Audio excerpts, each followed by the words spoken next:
Hello everyone, কি অবস্থা সবার? আমরা প্রতিটা পর্বে 3টা করে অ্যাডভান্স ভোকাবুলারি শিখি, যেগুলো আমাদের রাইটিং এবং স্পিকিংয়ে অনেক বেশি কাজে লাগবে। এটা আমাদের পঞ্চম পর্ব, মানে পার্ট 5। এই পর্বের আমাদের প্রথম ভোকাবুলারি হচ্ছে প্রাগমাটিক।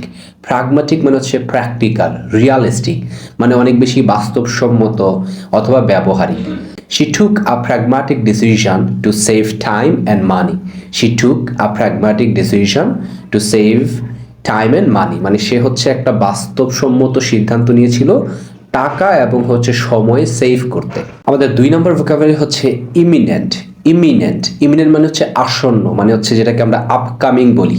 আসন্ন ইলেকশন বলি না, এটাকে আমরা আপকামিং ইলেকশন বলি। আরেকটা শব্দ হচ্ছে ইমিনেন্ট মানে হচ্ছে আসন্ন, সামনে আসতেছে এমন একটা বিষয়।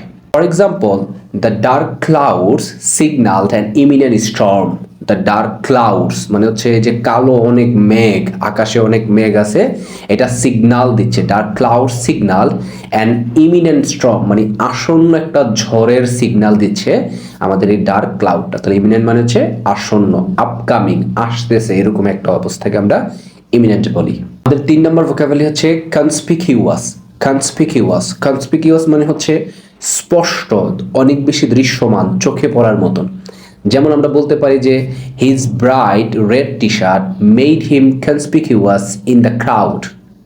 His bright red T shirt made him conspicuous in the crowd মানে হচ্ছে তার যে রেড কালারের উজ্জ্বল যে টি শার্টটা, এটা তাকে ক্রাউডে মানে ভিড়ের মধ্যেও অনেক বেশি দৃশ্যমান করছে, চোখে পড়ার মতন করছে। ব্যাপারটাকে বলা হয় আমরা his bright red t-shirt made him conspicuous in the crowd.